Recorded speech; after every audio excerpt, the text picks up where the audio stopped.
Ether સંયોજનની બનાવટની અંદર focus કરવામાં આવે તો ઈથર સંયોજનની જે બનાવટ છે એની અંદર તાપમાન ઘણું અગત્યનું હોય છે, ખાસ ધ્યાન રાખજો. સપોઝ ઈથરની બનાવટ માટે ફર્સ્ટ આપણે અહીંયાથી એનો સ્ટેપ જોઈએ તો ઇથેનોલ લઈ લેમ છું. ઇથેનોલ એટલે તમારી પાસે કંઈક આ રીતના થશે CH2 ને OH. ઇથેનોલની પ્રક્રિયા તમારે અહીંયાથી ખાસ ધ્યાન રાખજો H2SO4 ની હાજરીમાં કરવાની છે. બટ આની અંદર જો તમે ટેમ્પરેચર કે એની વાત કરવામાં આવે 443 કેલ્વિન આ પ્રક્રિયા અને આ જ ઇથેનોલ આપણે બીજી કન્ડિશનમાં લઈ લઈએ છીએ CH3CH2OH અને એ ઇથેનોલની પ્રક્રિયા જો તમે H2SO4 ની હાજરીમાં જ કરો છો બટ ટેમ્પરેચર તમારું બદલાઈ ગયું હોય 413 કેલ્વિન થઈ ગયું હોય એ જો માઇનોર ડિફરન્સ તો બંને વખતે તમને નિપજ અલગ અલગ મળશે. બંને વખતે અલગ અલગ પ્રકારની પ્રક્રિયાઓ થાય છે એ સમજવાની ટ્રાય કરી. હવે જો આ ઇથેનોલ ને હું આ રીતે પણ લખી શકું ને અહીંયાથી CH2 ને અહીંયાથી એક H હું આ રીતે દર્શાવી દઉં ઇથેનોલ ની અંદર અને આ રીતની જે OH ગ્રુપ છે ને આ રીતે દર્શાવી દઉં. અહીંથી ખાસ સમજવાની ટ્રાય કરજો. જો ઇથેનોલની પ્રક્રિયા એસિડિક માધ્યમમાં કહ્યું લેવામાં H2SO4 અને 443 કેલ્વિન તાપમાને કરવામાં આવે છે તો અહીંયાથી OH ગ્રુપ દૂર થાય છે અને અહીંયાથી H એટલે ઇનડાયરેક્ટલી શું દૂર થઈ જાય છે પાણીનો એક અણુ દૂર થઈ જાય છે H2O અને પાણીનો અણુ દૂર થાય એને કારણે આને લોકો નિર્જલીકરણની પ્રક્રિયા તરીકે ઓળખવામાં આવે છે. હવે જો આની પાસેના આ કાર્બન પાસે પોતાના ઇલેક્ટ્રોન આવશે આ બંધ તૂટી ગયો અને આ કાર્બન તો આ કાર્બન અને કાર્બન વચ્ચે કેવો બોન્ડ બની જશે ડબલ બોન્ડ બની જશે ને એટલે ઇનડાયરેક્ટલી તમને શું મળી જશે અહીંયાથી H2C ડબલ બોન્ડ અને અહીંયાથી શું મળશે CH2 એટલે આ ઇનડાયરેક્ટલી તમને શું મળી જાય છે ઇથીન. આ H2SO4 ની હાજરીની અંદર ટેમ્પરેચર વેરીએશન જો અહીં અંદર ટેમ્પરેચર તાપમાન ઘણો અગત્યનો રોલ ભજવે છે. બંનેમાં એસિડિક માધ્યમ સેમ છે. તમે જો ટેમ્પરેચર 443 કેલ્વિન સેટ કર્યું છે તો તમને નિર્જલીકરણની પ્રક્રિયા થાય છે અને નિર્જલીકરણની પ્રક્રિયા દ્વારા ઇથીન મળે છે. પાણીનો એક અણુ છે. આ લાસ્ટ લેક્ચરની અંદર આપણે એની ચર્ચા કરી પણ છે. OH ગ્રુપ એક કાર્બન પરથી તમે OH ગ્રુપ દૂર કરતા હતા બીજા કાર્બન પરથી કેવો હાઇડ્રોજન દૂર કરતા હતા અને ઇથીન પ્રોપેન કે તમારા જે પોર્ણાંક સંયોજનો હતા. હવે આ જ પ્રક્રિયાની અંદર જો ટેમ્પરેચર કેટલું લઈ લેવામાં H2 માધ્યમ એસિડિક બટ ટેમ્પરેચર બદલી દેવામાં 413 કેલ્વિન. જો ટેમ્પરેચરમાં પણ તમે જુઓ એટલો મોટો ડિફરન્સ નથી. ખાલી 30 કેલ્વિનનો સેલ્સિયસમાં હોય તો વાત પણ અલગ છે. ખાલી કેલ્વિન 30 જેટલો જ ફેર પડે છે. તો તમને શું મળશે અહીંયાથી આ પ્રોડક્ટ જોજો. હવે તમે ઇથેનોલ લીધું છે તો ઇથેનોલ એવું તો નહીં હશે કે એની એક જ ક્વોન્ટિટી હાજર હોય એના એક કરતા ઘણા અણુઓ હાજર હશે. તો હું અહીંયા ઇથેનોલનો એક બીજો અણુ પણ દર્શાવું છું CH3CH2 ધ્યાન આપજો CH3CH2 ને OH આ રીતે દર્શાવવામાં આવે છે અને એનું માધ્યમ લઈ લઉં છું H2SO4 અને ટેમ્પરેચર કેટલું લઈ લઉં છું 413. અહીંયા પણ ઇથેનોલનો બીજો અણુ હાજર હતો પણ એ પ્રક્રિયા થતી નથી આપણે એની જરૂર પડતી નથી એટલા માટે અહીંયા દર્શાવ્યું નથી. હવે આ કેસની અંદર તમારી કઈ પ્રક્રિયા થશે એ તમે સમજવાની ટ્રાય કરજો. તો અહીંયા તમારી જે પ્રક્રિયા થાય છે કે ઇથેનોલના તમે બે અણુઓ લઈ લીધેલા છે આ તરફ ઇથેનોલ ને આ ઇથેનોલ તરીકે તમે લીધા છે. ટેમ્પરેચર કેટલું સેટ કર્યું છે 413 કેલ્વિન. તો અહીંયા તમને કંઈક આવું સંયોજન મળે છે જેની પણ મળે છે CH3CH2O CH2CH3 અને તમે કયા નામે વાંચી શકો ઇથોક્સી ઇથેન તરીકે તમે એનું એ કરી શકો. એટલે તમને શું મળે છે અહીંયાથી ઇથોક્સી ઇથેન મળે છે ઇથોક્સી ઇથેન. હવે જો અહીંયા ખાસ ધ્યાન આપો ટેમ્પરેચર ઇથેનોલની પ્રક્રિયા જ્યારે એસિડિક માધ્યમમાં 443 કેલ્વિન તાપમાને કરાવવામાં આવી ત્યારે તમને શું મળે છે ઇથીન. કઈ પ્રક્રિયા નિર્જલીકરણની પ્રક્રિયા દ્વારા. એ જ ઇથેનોલની પ્રક્રિયા એસિડિક માધ્યમ જ બટ જ્યારે કેટલા 413 કેલ્વિન માત્ર ને માત્ર ટેમ્પરેચરમાં ફેરફાર થશે. કોઈ અહીં એવું નહીં વિચારે કે આના બે અણુ છે. ટેક્સ્ટબુકમાં તો તમને એક જ અણુ પર દર્શાવવામાં આવ્યું છે.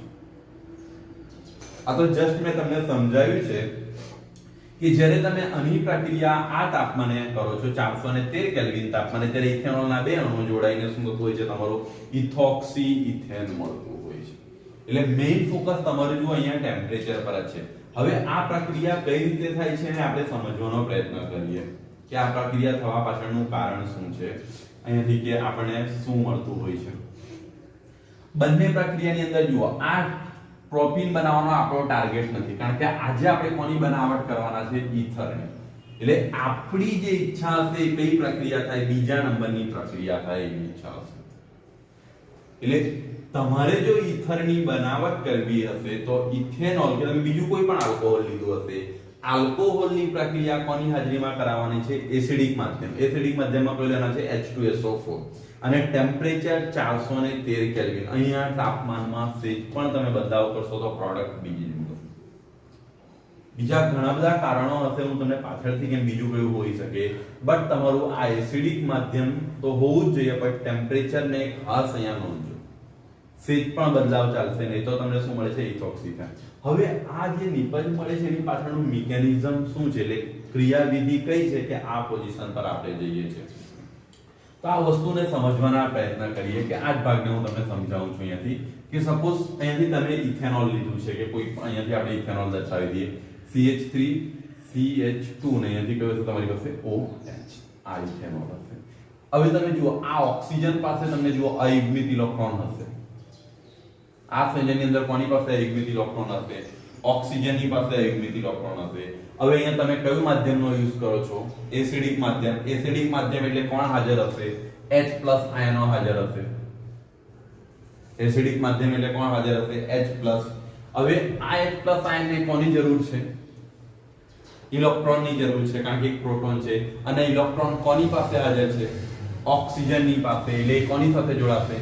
ઓક્સિજનની સાથે. એટલે તમારું કંઈક આ રીતનું સંયોજન હશે. CH3 CH2 અને અહીંયાથી શું જશે? O અને અહીંયાથી કયો આવી જશે? H.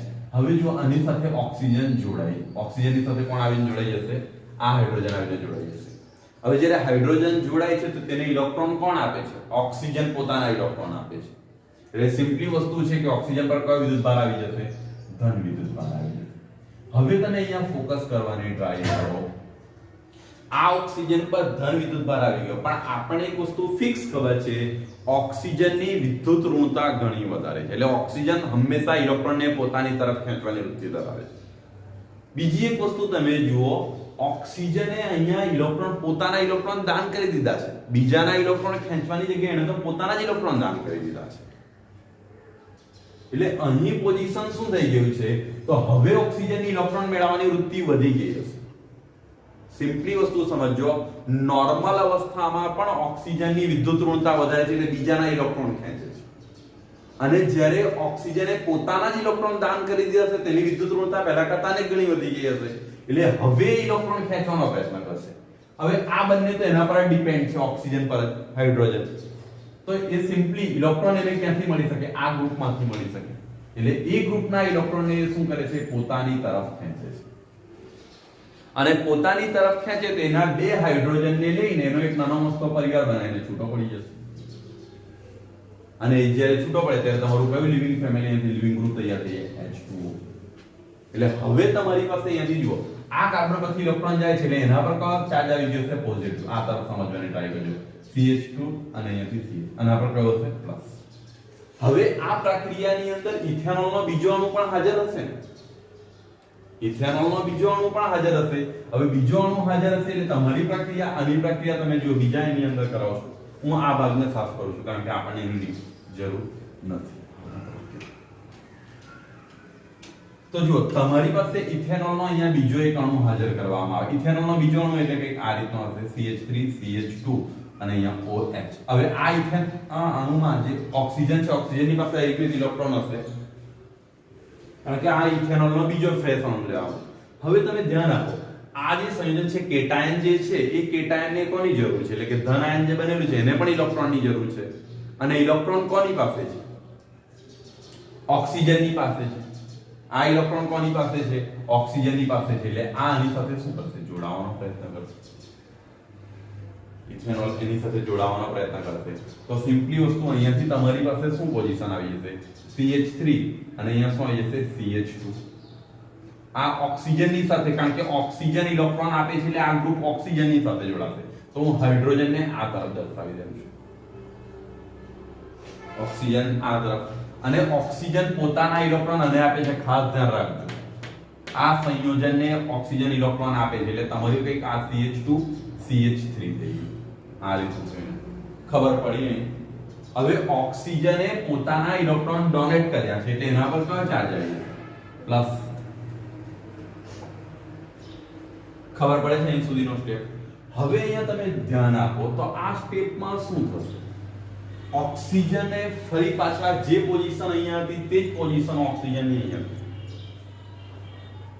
ઓક્સિજને શું કર્યું છે અહીંયાથી કે જુઓ પોતાના ઇલેક્ટ્રોન દાન કરીને એને પ્લસ ચાર્જ મેળવી લીધો છે. હવે ઓક્સિજન લાંબા સમય સુધી આ ચાર્જ રાખી શકે નહીં. બીજું, ઓક્સિજન અહીંયાથી છૂટો પડી શકે એવું કોઈ ગ્રુપ પણ તૈયાર નથી. માત્ર એક હાઇડ્રોજન વધારાનું છે, બાકી બંને તરફ તો સરખા છે. તો આ સંજોગોમાં શું થશે? હાઇડ્રોજન પોતાની બધી ચડાવી દેશે. એટલે હાઇડ્રોજન પોતાના ઇલેક્ટ્રોન ઓક્સિજનને આપી દેશે અને હાઇડ્રોજન ત્યાંથી ચાલતો બનશે. એટલે હાઇડ્રોજન ચાલતો બને એટલે પોઝિશન શું છે? ઓક્સિજનને પોતાના ઇલેક્ટ્રોન મળી જાય છે. અને આ તમારી શું થશે? અહીંયાથી CH2 ને આ તરફ તમારી પાસે શું આવી જશે? CH3. અને આ હાઇડ્રોજનનો જે અણુ છૂટો પડે છે કયા સ્વરૂપમાં? H+ આયનના સ્વરૂપમાં આવી જશે. હવે H+ આયનના સ્વરૂપમાં આવી જશે તે ફરી પાછું અહીંયા જતું રહેશે આ પ્રક્રિયા, અને ફરી પાછી બીજી પ્રક્રિયા આ રિએક્શન તમારી શું રહેશે? કન્ટિન્યુ રહેશે. અને ખાસ ધ્યાન રાખજો, આ ફર્સ્ટ સ્ટેપ તમે આને પ્રોટોનિક કરેલા કહેવાય. જનરલી જો પ્રોટોનિકમાં આપણે આ જ કરીએ છીએ, H+ આયનને જોડીએ છીએ. એટલે આની અંદર ખાસ ધ્યાન રાખજો, તમે જ્યારે હવે જુઓ આ પ્રક્રિયાની અંદર તમે જુઓ જ્યારે તમને આ આ ઇથોક્સી ઇથેન મળે છે તેની અંદર ધ્યાન આપો. ઈથર સંયોજન મળે છે એની અંદર તમે જુઓ ઈથરના બંને અણુઓ આ કેટાયન અને આ બંને પોતપોતાનો ભાગ ભજવે છે. હવે બંને જ્યારે પોતપોતાનો ભાગ ભજવતા હોય તો તે પ્રક્રિયા કયા પ્રકારની થાય છે? SN2 પ્રકારની થાય છે. એ પ્રક્રિયા કઈ હશે? SN2 પ્રકારની હશે. MCQ ની અંદર પૂછાય છે આ કિસ્સો. ઈથરની જે બનાવટની પ્રક્રિયા છે, તમે આ રીતે જે બનાવટ કરો છો એ બનાવટ નિર્જલીકરણ દ્વારા એ બનાવટની અંદર તમારું જે કયા પ્રકારનું મિકેનિઝમ જોવા મળે છે? SN2 પ્રકારની. એટલે બંનેની આપણને જરૂર પડે છે. બાયોમોલેક્યુલર હશે આ પ્રક્રિયા, એટલે દ્વિ આણ્વીય પ્રક્રિયા હશે. ખાસ ધ્યાન રાખજો, આપણે બે પ્રકારની પ્રક્રિયાઓ જોઈ ગયા છે, એક આણ્વીય અને દ્વિઆણ્વીય. દ્વિઆણ્વીયમાં કહ્યું હતું SN2. અહીંયા આપણને બંને અણુની જરૂર પડે છે, એટલા માટે આ પ્રક્રિયા કયા પ્રકારની હશે? SN2 પ્રકારની હશે. ફરીથી તમે સમજી લો શું કરવામાં આવ્યું આ પ્રક્રિયાની અંદર. તો જુઓ, ઇથેનોલના અણુની જ્યારે પ્રક્રિયા એસિડિક માધ્યમ, ટેમ્પરેચર ખાસ ધ્યાન રાખજો 413 કેલ્વિન છે. આગલા રિએક્શનમાં ટેમ્પરેચર કેટલું હતું? 443 કેલ્વિન રાખશો ને તો ડાયરેક્ટ તમને શું મળી જશે? ઇથીન મળી જશે. નિર્જલીકરણ ડાયરેક્ટ થઈ જશે. બટ તમે જો ટેમ્પરેચર 413 કેલ્વિન સેટ કરો છો તો 413 કેલ્વિન સેટ કરો અને ત્યારે જો તમે આનું શું કરવામાં આવે છે? એસિડિક માધ્યમમાં પ્રક્રિયા કરો તો આ પ્રોટોનિક થાય. એટલે આ હાઇડ્રોજનને કોના પાસેથી ઇલેક્ટ્રોન મળે છે? ઓક્સિજનની પાસેથી ઇલેક્ટ્રોન મળે છે. હવે ઓક્સિજનની સાથે બે હાઇડ્રોજન ગ્રુપ જોડાયેલા છે એટલે એક લિવિંગ ગ્રુપ એનું તૈયાર છે. હવે એને ઇલેક્ટ્રોન ખેંચવાની જરૂર છે તો આની પાસેથી ખેંચે, કાર્બન પાસેથી. હવે એ ઇલેક્ટ્રોન ગુમાવે એટલે એના પર પ્લસ ચાર્જ આવી ગયો અને H2O સ્વરૂપે છૂટું પડી ગયું. હવે આને ઇલેક્ટ્રોનની જરૂર છે તો કોની પાસેથી મેળવશે? ઇથેનોલના બીજા અણુઓ હાજર હશે તો તેની પાસેથી જ્યારે ઇલેક્ટ્રોન ખેંચે તો ત્યાં જોડાશે. હવે જ્યારે જે કાર્બન અહીંયા જે ઓક્સિજન પોતાના ઇલેક્ટ્રોન દાન કરે છે કયો ચાર્જ લઈ લેશે? પોઝિટિવ. હવે જો તમારા મનની અંદર કદાચ એવો પ્રશ્ન થતો હોય કે સાહેબ અહીંયા જો ઓક્સિજન H2O બનાવીને જગ્યા છોડી દીધી તો અહીંયા પણ ઓક્સિજન હાઇડ્રોજન સાથે જગ્યા છોડવી જોઈતી હતી. પાણી એક સારામાં સારું લિવિંગ ગ્રુપ છે ઓર્ગેનિકની અંદર. હેલોજન સમૂહના તત્વો અને પાણી વોટર એક સારામાં સારું લિવિંગ ગ્રુપ છે. આ એટલી સરળતાથી છોડે નહીં. એટલે ઓક્સિજન અહીંયાથી જો બંને તરફથી ઇલેક્ટ્રોન ખેંચી પણ શકશે નહીં અને આ તરફ બીજો હાઇડ્રોજન જોડાયો તો કદાચ છૂટું પણ પડી શકે. એવી કોઈ પોઝિશન નથી. તો આમાં કમ્પલસરી કોણે છૂટું પડવું પડશે? હાઇડ્રોજન. તો હાઇડ્રોજન પોતાના ઇલેક્ટ્રોન શું કરશે? ઓક્સિજનને આપી દેશે.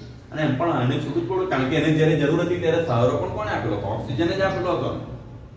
તો સિમ્પલી વસ્તુ છે, હવે આ હાઇડ્રોજન પોતાના ઇલેક્ટ્રોન ઓક્સિજનને આપીને છૂટું પડી જશે H+ તરીકે અને એનાથી તમને ઇથોક્સી ઇથર મળી જશે અને આ પ્રકારની આ કન્ટિન્યુ આ પ્રોસેસ તમારી ચાલુ રહેશે.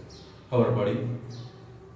એટલે આ એક તમારી પ્રક્રિયા થઈ ગઈ જે SN2 મિકેનિઝમ પર આધારિત હોય છે. એની અંદર ખાસ ધ્યાન રાખજો. હવે આ પ્રક્રિયાની અંદર તમે જો અહીંયાથી કેટલીક વસ્તુઓ અગત્યની હોય છે જેના પર ખાસ ફોકસ કરવાનું હોય છે. પહેલી વસ્તુ કે આ પ્રક્રિયા તમે જ્યારે કરો છો ત્યારે તાપમાન પૂરતા પ્રમાણમાં નીચું હોવું જોઈએ. કારણ કે ટેમ્પરેચર ઊંચું જશે તો શેની બનાવટ થઈ જશે? ઇથીનની. એટલે ઇન સંયોજનો મળી જશે. એ પ્રક્રિયા પણ આગળ લગી એટલે તાપમાન નીચું હોવું જોઈએ.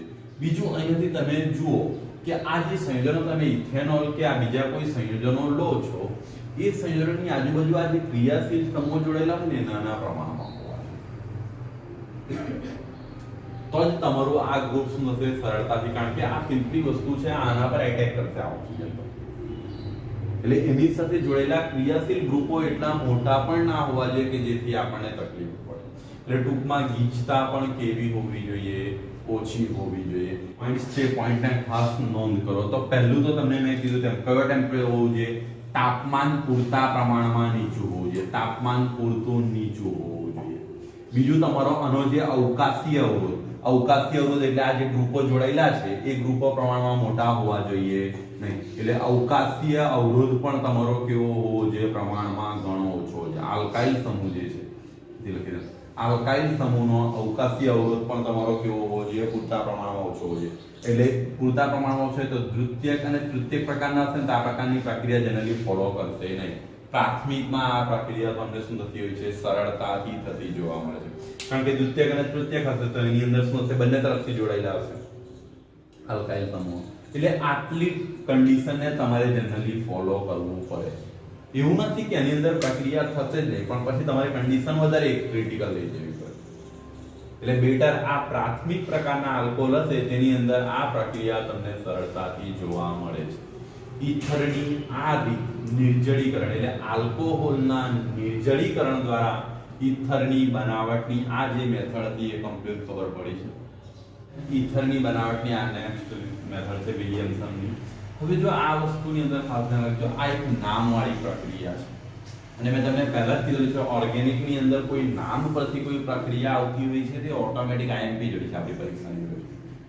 કારણ કે પર્ટિક્યુલર કોઈ એક વ્યક્તિની રિએક્શન હોય એટલે એ ખાસ ધ્યાન રાખજો. મેં તમને કીધું તેમ નિર્જળીકરણની મેથડ જેટલી ઇમ્પોર્ટન્ટ છે તેના કરતાં આનું ઇમ્પોર્ટન્સ વધારે છે. એટલે આ એક મેથડને તમારે ખાસ ધ્યાન રાખવાનું છે. હવે આની અંદર શું કરવાનું છે તમારે, તો કોઈ આલ્કાઇલ હેલાઇડ લઈ લેવાનું છે. કોઈ પણ એક આલ્કાઇલ હેલાઇડ લઈશું. હવે આલ્કાઇલની અંદર તમારે હેલોજનની અંદર કોઈ પણ ગ્રુપ હોઈ શકે, પણ બને ત્યાં સુધી આપણે હેલોજનની અંદર આટલા સંયોજનોને કન્સિડર કરવાના છે, ક્લોરીન, બ્રોમિન અને આયોડિન. જો કે આ પ્રક્રિયાની અંદર આપણે આ બે પ્રક્રિયા કેમ એનું કારણ પાછળથી આવશે. બીજું તમારે અહીંયાથી શું લેવાનું છે, સોડિયમ આલ્કોક્સાઇડ ના સંયોજનો લેવાના છે. એટલે અહીંયાથી R ડેશ અહીંયાથી અલગ એ લઈ લઈએ R ડેશ અને અહીંયાથી તમારી પાસે કયો હશે, અહીંયાથી ઓક્સિજન સોડિયમ આલ્કોક્સાઇડ ના સંયોજન લેવાના છે. ઓક્સિજન પર નેગેટિવ અને પર કયો આવે પોઝિટિવ. આ રીતે અને આ પ્રક્રિયા તમારે કરવાની છે બંને વચ્ચે. હવે તમે લાસ્ટ મેથડની અંદર તમે ધ્યાન આપો તો તમે કંઈક આવું સંયોજન મેળવ્યું હતું. ઈથર જે મેળવ્યું હતું કંઈક આ રીતનું હતું. આવું જ હતું તમારી પાસે ઈથર. હવે તમે જો ઓક્સિજનની બંને તરફ જોડાયેલા સમૂહો કેવા હતા, સરખા. અને એમ પણ તમે જો ત્યાં એક જ સંયોજન ઇથેનોલ લો તો ઇથેનોલના બે અણુ જોડાતા હતા. તો બંને તરફ મિથેનોલ લેશો તો મિથેનોલના બે અણુની જરૂર પડશે. ઇનડાયરેક્ટલી આ ઓક્સિજનની બંને તરફ જોડાયેલા ક્રિયાશીલ આ જે ગ્રુપ છે એ ગ્રુપ કેવા હશે, સમાન હશે. તો તમારું સમમિતીય ઈથર જ બનશે. નિર્જળીકરણ દ્વારા આ એક પોઈન્ટને હું ત્યાં ધ્યાનમાં રાખવાનો રહી ગયો. સમમિતીય ઈથરની જ બનાવટ તમે કરી શકશો. આ ખાસ ધ્યાન રાખજો. જ્યારે વિલિયમસનની આ મેથડ દ્વારા તમે સમમિતીય કે અસમમિતીય બંને ઈથરની બનાવટ કરી શકો. ખાસ ધ્યાન રાખજો. ફર્સ્ટ ડિફરન્સ આ જ પડી જાય છે કે આલ્કોહોલની નિર્જળીકરણની રીત દ્વારા માત્ર સમમિતીય ઈથરની જ બનાવટ શક્ય છે, જ્યારે વિલિયમસનની આ રીત દ્વારા સમમિતીય અને અસમમિતીય બંને પ્રકારના ઈથરની બનાવટ શક્ય છે. હવે એના માટે શું જોઈએ, તો કોઈ એક આલ્કાઇલ હેલાઇડ જોઈએ તમારી પાસે અને આ સોડિયમ આલ્કોક્સાઇડ જોઈએ. એ બંને વચ્ચે તમારે પ્રક્રિયા કરવાની છે. હવે તમે જ્યારે એ પ્રક્રિયા કરશો તો અહીંયાથી શું થશે, તમારી પાસે સિમ્પલી અહીંયાથી વાત કરવામાં આવે તો આ જે હેલોજન સમૂહ છે, હેલોજન તમને ખબર છે કે લિવિંગ ગ્રુપ છે. હેલોજન અહીંયાથી પોતાની જગ્યા છોડશે અને આ તરફ સોડિયમની સાથે જોડાઈ જશે. એટલે તમારો ભાગ આ રીતે છૂટો. હવે હેલોજને પોતાના ઇલેક્ટ્રોન પોતાની તરફ ખેંચી લીધા હતા, કારણ કે હેલોજન લિવિંગ ગ્રુપ છે પણ પોતાના ઇલેક્ટ્રોન કોઈ દિવસ છોડીને જગ્યા પરથી નહીં આવે. એ સામેવાળાના ઇલેક્ટ્રોન પણ ખેંચીને જ આવે છે. એટલે સિમ્પલી આના પર આંશિક કયો ચાર્જ આવી ગયો હશે પોઝિટિવ અને હેલોજન પર આંશિક કયો હશે નેગેટિવ ભાગ તો આ બંને જોડાઈ જશે તમારી પાસે અહીંયાથી એક સંયોજન મળી જશે સોડિયમ વાળું હેલોજન સાથે જોડાય બીજું સંયોજન તમારી પાસે જો હવે ઓક્સિજન પર નેગેટિવ છે અને આ તરફ પોઝિટિવ છે તો આ તરફ તમારું જોડાઈ જશે અહીંયાથી R-O અને અહીંયા શું આવી જશે આ તમારું શું હશે ઈથર હશે હવે બંને તરફ જો જોડાયેલા એની જે લેન્થ છે અલગ અલગ છે બંને તરફની લેન્થ અલગ અલગ છે એટલે આ પ્રકારની પ્રક્રિયા થતી છે દાખલા તરીકે અહીંયાથી તમે કોઈ પણ સંયોજન લઈ લો હું એકદમ સિમ્પલી વાત કરું અહીંયાથી બ્રોમિન લઈ લેવામાં આવે કે બીજો કોઈ પણ તમે ભાગ લઈ શકો છો દાખલા તરીકે હું RBr લઈ લઉં અહીંયાથી અને અહીંયાથી R' પાછળથી આપણે એને લઈએ O- હશે અહીંયાથી સોડિયમ જો અહીંયા આ માઈનસ પ્લસ દર્શાવવાનું કારણ એટલું જ છે કે ઓક્સિજનની વિદ્યુત ઋણતા સોડિયમની સરખામણીમાં ઘણી વધારે છે એટલે ઓક્સિજન સોડિયમના ઇલેક્ટ્રોનને પોતાની તરફ ખેંચી રાખે છે એટલે આના પર આપણે નેગેટિવ દર્શાવે છે અને અહીંયા કયું દર્શાવે છે પોઝિટિવ હવે આ બે ભાગ એની સાથે જોડાઈ જશે બ્રોમિનની સાથે એટલે આ જ પ્રક્રિયા થશે તમારી પાસે અહીંયાથી સોડિયમ બ્રોમિન જોડાઈ જશે અને આ તમારી પાસે શું મળશે R-O અને અહીંયાથી આ રીતે તમને શું હોય છે ઈથર મળતું હોય છે થોડોક આઈડિયા આવે છે વિલિયમ્સનની અંદર એટલે વિલિયમ્સનની અંદર મુખ્યત્વે આપણને બે પ્રકારની જરૂર છે એક તમારું કયું જોઈએ છે આલ્કાઇલ હેલાઇડ સંયોજન જોઈએ છે બીજું સોડિયમ આલ્કોક્સાઇડ એ બે સંયોજનો વચ્ચે પ્રક્રિયા થઈને તમને શું મળતું હોય છે ઈથર મળતું હોય છે આની અંદર પણ બેઝિકલી કેટલીક કન્ડિશન છે એ કન્ડિશનને જોઈએ તે પહેલા અમુક સિમ્પલ ઇક્વેશનને સમજી લઈએ એટલે આપણને સિમ્પલ ઇક્વેશન ખબર હશે તો આ મેથડ કઈ રીતે કાર્ય કરે છે એનો આઈડિયા હશે તો આપણને અંદર શું લિમિટેશન છે એ સમજવામાં સરળતા રહેશે એટલે પહેલા હું શું કરું એક સિમ્પલ ઇક્વેશન ને તમને એની ક્રિયાવિધિ સાથે સમજાવું કે આ પ્રક્રિયા આ રીતે આગળ વધે છે અને એ પ્રક્રિયાને તમે ધ્યાનથી જુઓ ત્યાર પછી તમને એવું લાગે છે કે આ રીતે આની સમસ્યા સર્જાઈ શકે તો એની લિમિટેશન બની જતી હશે એટલે એ પોઈન્ટને આપણે નોંધાવવું એટલે એને કરવું પડશે નોંધી લેવી પડશે ને પછી આપણે શું કરીએ એના પર આગળ વધીએ તો ફર્સ્ટ અહીંયાથી કોઈ એક સોડિયમ આલ્કોક્સાઇડ સંયોજન લઈ લઈએ આપણે ને બીજું અહીંયાથી તમે એ લઈ લો તો આલ્કાઇલ સંયોજન સપોઝ અહીંયાથી CH3Br લઈ લઈએ અને સોડિયમ આલ્કોક્સાઇડ જે છે કોઈ તૃતીયક લઈ લો તમે અહીંયાથી CH3 ને અહીંયાથી કયો તમારી પાસે CH3 સોડિયમ આલ્કોક્સાઇડ નું સંયોજન હશે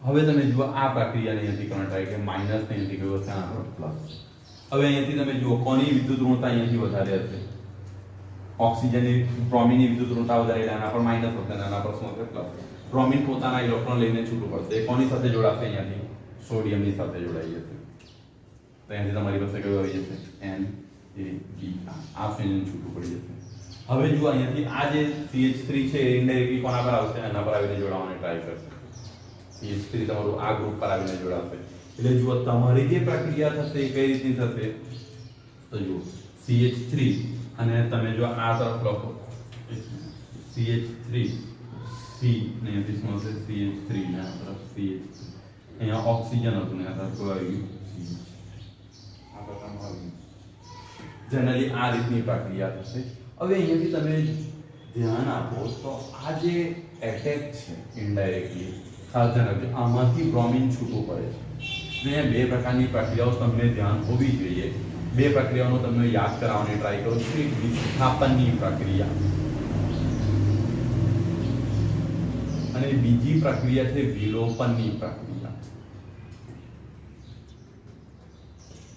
યાદ છે બીટા વિલોપન આ પ્રક્રિયાઓ હેલો આલ્કેનની અંદર આ બંને પ્રક્રિયાઓ તમે જોઈ ગયા વિસ્થાપનની પ્રક્રિયામાં શું થાય છે કોઈ એક વ્યક્તિ બીજા વ્યક્તિને હટાવીને એની જગ્યાએ આવી જાય છે એટલે કોઈ એક તત્વ બીજાને ખસેડીને એની જગ્યાએ પોતે એની જગ્યા લઈ લે છે એ વિસ્થાપન હતું વિલોપન એટલે ડાયરેક્ટલી ત્યાંથી દૂર થઈ જવું આલ્ફા અને આપણે બીટા વિલોપનની પ્રક્રિયા જોઈ ગયા હતા એક પરથી તમે OH ગ્રુપ દૂર કરતા હતા બીજા પરથી H ગ્રુપ દૂર કરતા હતા હાઇડ્રોજન દૂર કરતા હતા એટલે હવે અહીં પણ પોઝિશન કઈ કા છે અહીંયા તમારી કઈ પ્રક્રિયા જોવા મળે છે વિસ્થાપનની પ્રક્રિયા સિમ્પલી શું થાય છે આનામાંથી બ્રોમિન છૂટું પડે છે ખાસ ધ્યાન રાખજો આલ્કાઇલ હેલાઇડ જે સંયોજન લીધું છે એટલે આના પર પ્લસ ચાર્જ આવે છે તો એ શું કરે છે અહીંયા જાય છે અને કોને ખસેડી દે છે સોડિયમને ખસેડી દે છે અને સોડિયમની જગ્યા શું કરે છે પોતે લે છે અને આ એક પ્રકારનું તમને શું મળે છે, ઈથર મળી જાય છે।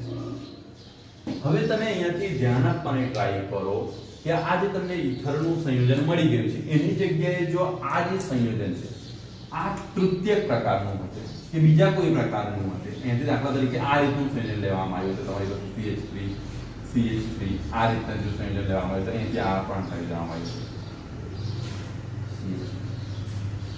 તો હવે તમે વિચાર કરો આના પર એટેક થવાનો પ્રશ્ન બધી તરફથી આ ઘેરાયેલો છે, આ સંયોજન બધી તરફથી અહીંથી ખાસ 1 મિનિટ તમે ધ્યાન રાખજો, અહીંથી સોડિયમ છૂટું પડ્યા પછી આની સાથે આવીને જોડાતું હતું, બરાબર ને, ક્લિયર બાત, આ સોડિયમ છૂટું પડે એટલે આ ભાગ આવીને આની સાથે જોડાઈ જતો હતો, સિમ્પલી આ રીતે સમજો। હવે ધારો કે આ ત્રણે ત્રણ સાઈડેથી જોડાયેલું હતું તો ઓક્સિજનને આના પર એટલે આ ભાગને આના પર એટેક કરવાનો ચાન્સ ઘટી જાય, ચાન્સ ઘટી જશે એટલે પ્રક્રિયા ધીમી પડી જશે, સિમ્પલી વાત કહેવામાં આવે તો તમને કંઈક અલગ જ નિપજ મળશે। એટલે આની આ પ્રક્રિયાની મુખ્ય તમે જુઓ કે આ પ્રક્રિયાની અંદર તમારે મુખ્ય કયો પોઈન્ટ ફોકસ રાખવાનો છે, તમારો જે આલ્કાઇલ હેલાઇડ છે એ આલ્કાઇલ હેલાઇડ પ્રાથમિક પ્રકારનો જ હોવો જોઈએ। તમે સેકન્ડરી ને લઈ શકશો બટ એની અંદર તમારું પ્રમાણ શું હશે, ઈથર મળવાનું પ્રમાણ ઘટતું જતું છે। બીજું હું તમને એક વસ્તુ કહી દઉં છું, ઈથર સંયોજનો કંઈક આ રીતના છે, આ એક વસ્તુ મારે શરૂઆતમાં જ કહેવાની જરૂર હતી, ઈથર સંયોજનોમાં જો બંને તરફ કાર્બન હશે આ રીતના CH3 આ રીતના। હવે તમે જ્યારે આમાંથી કોઈ પણ વસ્તુ તોડવાની ટ્રાય કરો, રાસાયણિક પ્રક્રિયા થવા માટે કાર્બન અને ઓક્સિજન વચ્ચેનો બંધ તૂટવો જોઈએ, ખાસ ધ્યાન રાખજો, રાસાયણિક પ્રક્રિયા થવા માટે કાર્બન અને ઓક્સિજન વચ્ચેનો બંધ તૂટવો જોઈએ, જે એકદમ સરળતાથી તૂટતો નથી। કાર્બન અને ઓક્સિજન સરળતાથી પોતાના બંધ તૂટતા નથી, એટલા માટે ઈથર આલ્કોહોલ અને ફિનોલની જેમ રાસાયણિક પ્રક્રિયા સક્રિયપણે કરતો નથી, એ ઈથર બને ત્યાં સુધી રાસાયણિક પ્રક્રિયામાં ભાગ લેતો જ નથી।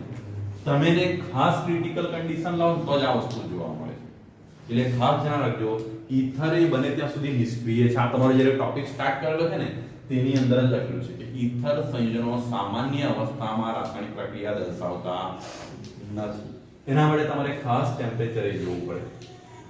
હવે અહીંયા તમે જુઓ આ થિયરીની અંદર મેં તમને કીધું તેમ કે પહેલી કન્ડિશન તમારી શું બને છે કે તમારું જે આલ્કાઇલ હેલાઇડ છે એ બને ત્યાં સુધી એની આજુબાજુ અવકાશીય અવરોધ ઓછો હોય તેવું હોવું જોઈએ, અને સૌથી ઓછો અવકાશીય અવરોધ કોની અંદર જોવા મળે છે, પ્રાથમિકની અંદર। એટલે તમારો આલ્કાઇલ હેલાઇડ બને ત્યાં સુધી આ જે સોડિયમ આલ્કોક્સાઇડ છે એ ગમે તે હશે, દ્વિતીય કોઈ કે તૃતીય કોઈ, એની સાથે આપણને કઈ લેવા દેવાનું, પણ તમારો આ જે હેલાઇડ સંયોજનો છે એ હેલાઇડ સંયોજનોનો અવકાશીય અવરોધ ઓછો હોવો જોઈએ। આની અંદર ખાસ ધ્યાન રાખજો, જે પણ હેલાઇડ સંયોજન છે, હેલાઇડ સંયોજનનો અવકાશીય અવરોધ તમારો કેવો હોવો જોઈએ, પ્રમાણમાં ઓછો હોવો જોઈએ, તો જ તમને ઈથરની નિપજ મળશે। જો તમારો આ સંયોજનનો અવરોધ વધારે હશે તો વિલોપનની પ્રક્રિયા થઈ જશે, અને વિલોપનની પ્રક્રિયા થશે તો તમને આલ્કીન મળી જશે। ખાસ ધ્યાન રાખજો, આ સંયોજન કારણ કે આના શિફ્ટ થવા માટે, આના પર એક ગોઠવવા માટે આની આજુબાજુ કોઈ વસ્તુ હોવી જોઈએ નહીં, એટલે આ બને ત્યાં સુધી પ્રાથમિક જ હોવું જોઈએ। આપણે એક એક્ઝામ્પલ લઈએ, અહીંયાથી તૃતીયક પ્રકારનો પણ લઈએ, ત્યારે તમે જોશો તમને શું મળી જાય છે, આલ્કીન મળી જાય છે। એટલે અહીંયા સિમ્પલી વસ્તુ છે, જો આનો અવરોધ વધશે, અવરોધ વધે તો એ લોકો સીધી વસ્તુ લખે છે અવકાશી અવરોધ આસપાસના વિસ્તારમાં, તો વિસ્થાપન અને વિલોપનની પ્રક્રિયા વચ્ચે એક પ્રકારની સ્પર્ધા થઈ જાય છે, કોમ્પિટિશન થઈ જાય છે, એટલે એની અંદર વિલોપન પ્રક્રિયા અને વિસ્થાપન બંને થતું જોવા મળે છે। એટલા માટે તમારો આની અંદર સૌથી અગત્યનો પોઈન્ટ એ છે કે હેલાઇડ સંયોજનોનો અવકાશીય અવરોધ ઓછો હોવો જોઈએ, ખાસ ધ્યાન રાખજો। આનો જે અવકાશીય અવરોધ છે, અવકાશીય અવરોધ કેવો હોવો જોઈએ, સોડિયમ આલ્કોક્સાઇડ સાથે આપણને કઈ લાગતું નથી, મેઈન તમારો અવકાશીય અવરોધ હેલાઇડ સંયોજનોનો ઓછો હોવો જોઈએ, તો જ તમને શું થશે, અહીંયાથી એમ કે ઈથર મળી શકશે। હવે જુઓ, તમે અહીંયાથી તૃતીયક પ્રકારનો સોડિયમ આલ્કોક્સાઇડ લેશો તો તમને ઈથરનો તૃતીયક પ્રકારનો મળશે, તમે અહીંયા સેકન્ડરી આલ્કોક્સાઇડ લેશો તો તમને ઈથર પણ સેકન્ડરી જ મળશે, કારણ કે આ સંયોજન તો બને ત્યાં સુધી તમે પ્રાઇમરી જ લેવાના છે, હેલાઇડ સંયોજન હંમેશા પ્રાથમિક જ છે પ્રક્રિયા થવા માટે, નહીં તો તમને આલ્કીન મળી જશે, ઈથર મળશે જ નહીં। સામાન્ય અવસ્થામાં જો તમે આ સંયોજન પ્રાથમિક સિવાય બીજું કંઈ નહીં લીધું તો તમને ઈથર મળે નહીં. શું મળી જશે? આલ્કીન મળી જશે. હવે ઈથર મેળવવા માટે આ તમારું પ્રાથમિક હોવું જોઈએ. બટ અહીંયા તમે સોડિયમ આલ્કોક્સાઇડ કોઈ પણ લઈ શકો, પ્રાઇમરી, સેકન્ડરી કે ટર્શરી કોઈ પણ લઈ શકો. તમે જે પ્રકારનો ઈથર અહીંયાથી લેશો તે પ્રકારના તમને ઈથર ત્યાં મળશે. હવે અહીંયા એક પ્રક્રિયા આ જોવાની ટ્રાય કરીએ કે અને તૃતીયક પ્રકારનો લેવામાં આવે કે ટર્શરી પ્રકારનો હલાવી લઈએ ત્યારે આપણને શું થતી પ્રક્રિયા જોવા મળે છે. તમે જો એનું પણ ટેક્સ્ટ બુક ની અંદર ઉદાહરણ આપવામાં આવેલું છે. રાઈટ, સંયોજન લીધેલું છે એટલે કે હેલોજન જે કાર્બન સાથે જોડાયેલું છે બીજા કેટલા કાર્બનની સાથે જોડાયેલું છે? 3 કાર્બનની સાથે, એટલે તૃતીયક પ્રકારનો છે. અહીંયા સોડિયમ આલ્કોક્સાઇડ આપણે લઈએ, એ સપોઝ એકદમ ઈઝી લઈ લેવું છું, પ્રાઇમરી પ્રકારનો લઈ લેવું છું. અહીંયા પ્લસ ના પર ચાર્જીસ માઈનસ. હવે તમે જ્યારે આ પ્રક્રિયા કરશો એની ખાસ સમજવાની ટ્રાય કરજો ત્યારે સિમ્પલી વસ્તુ શું હોવી જોઈએ કે તમારી પાસે અહીંયાથી આ જે આનો હાઇડ્રોજન છે હું આ રીતે દર્શાવું છું.